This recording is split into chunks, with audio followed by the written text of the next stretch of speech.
Hey, what's up you guys? It's MCLegoboy here with my 9th annual Christmas MOC.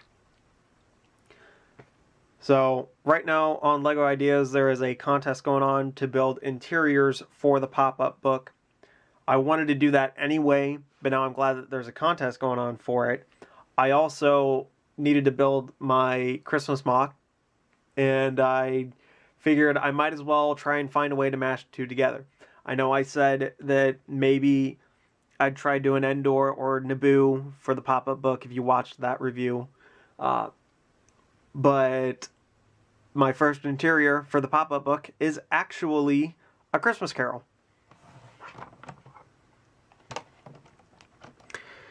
Now this one is a little bit more of an art piece than necessarily a play set. And I like to kind of refer to it more as the 3 visitations of Scrooge. If you don't know the Christmas Carol, a guy named Scrooge hates Christmas, visited by ghosts in the middle of the night on Christmas Eve, sees that Christmas actually isn't a bad thing, and changes his ways and becomes generous instead of stingy and greedy and stuck up. Mathematical! There you go. There's the briefest of all cliff notes for you guys on Christmas Carol. So I got the Ghost of Christmas Past, who is described as neither male or female, kind of angelic, a little bit looks like a candle. That's my interpretation of it. I've never read the actual book by Charles Dickens. This is unacceptable. I've only ever really seen renditions of it on in TV and movies, and really the only version that I really know is the Muppet Christmas Carol, which is arguably the best version ever, and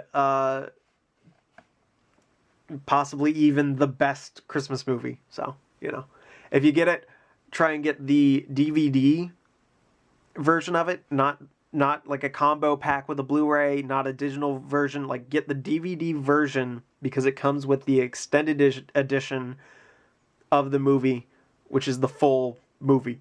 There's one scene that is cut out that it matters. So, and it wasn't even in the theatrical release. They released it on VHS in 1993, and that had it. But then subsequent releases didn't have it except for the DVD version. So get the DVD version. All right, back to the thing. Ghost of Christmas Present. He's just a big jolly guy. I took some inspiration from the Muppet Christmas Carol movie. But he's also shown to be holding a torch that looks like a cornucopia. He's also kind of depicted to be more of a giant, so I did that. At least these are what Wikipedia is telling me anyway. And then I've got some stuff in the background. Kind of all the things you need for a turkey or goose dinner, and all the trimmings and side dishes that come along with it. Then we get to my personal favorite. Like, everybody probably really likes the Ghost of Christmas Present. I mean, he is very likable. But my favorite is the Ghost of Christmas Yet to Come, because it looks like the Grim Reaper. I mean, come on. It's cool. It's a cool idea. It looks cool. And I'm kind of a product of the 90s and early 2000s. So.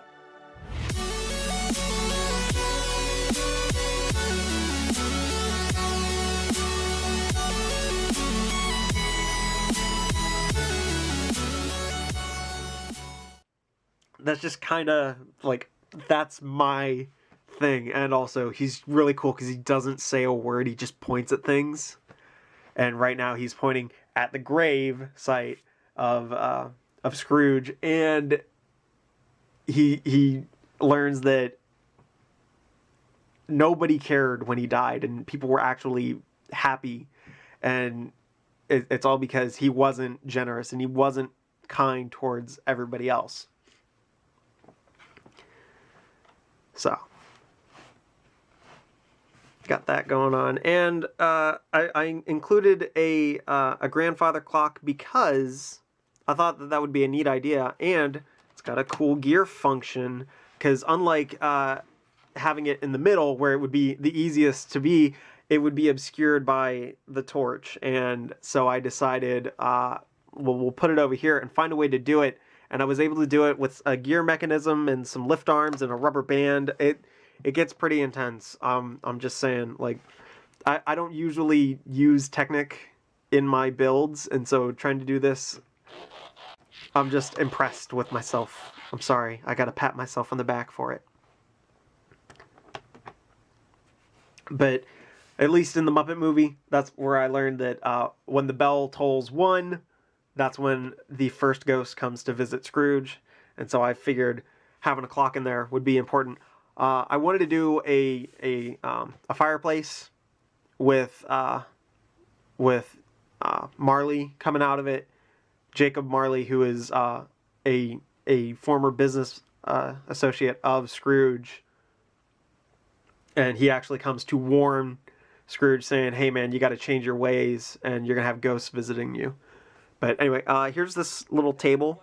Turkey dinner, goose dinner, whatever you want it to be. Got a pie. I don't know why there's strawberries in the winter in Victorian England, but hey, it's there. Got a bottle. Got some side dishes. Got some cookies underneath the bird. Got some ice cream or whatever this puffy treat is supposed to be, and a candlestick with a candle on top. And I know there's a new flame piece for it. I don't have any of those sets. And this is just the madness that is that table, so that it goes over all these little hinges. Hooks on there like that. And just kind of get another little close-up of this tombstone. So yeah. And then we also have up in front, because there are also those little studs in the front that you can attach stuff with.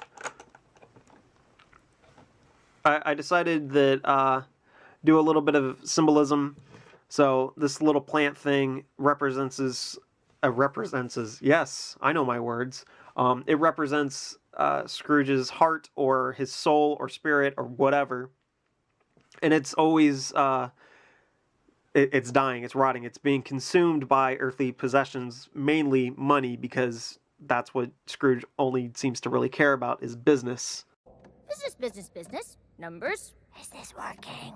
Yes. Yay!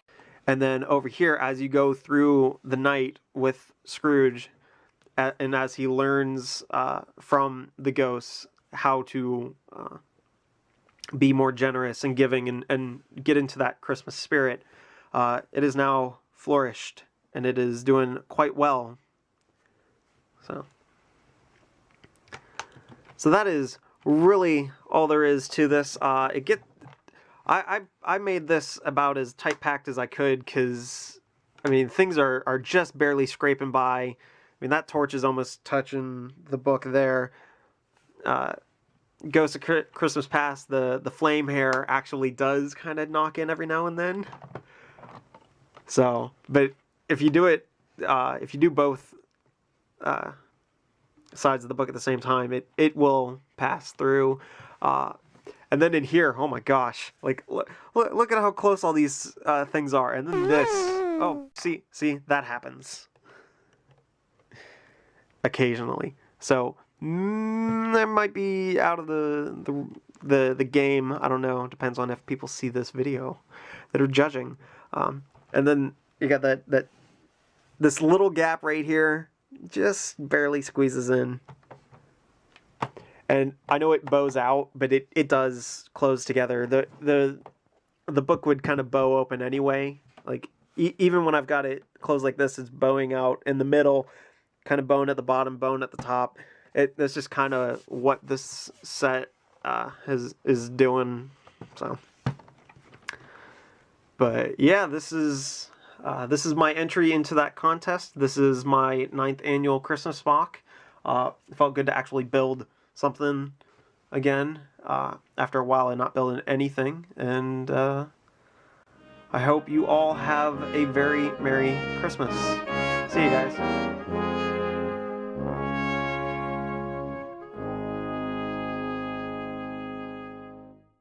So, as Tiny Tim observed, God bless us. God bless us, everyone.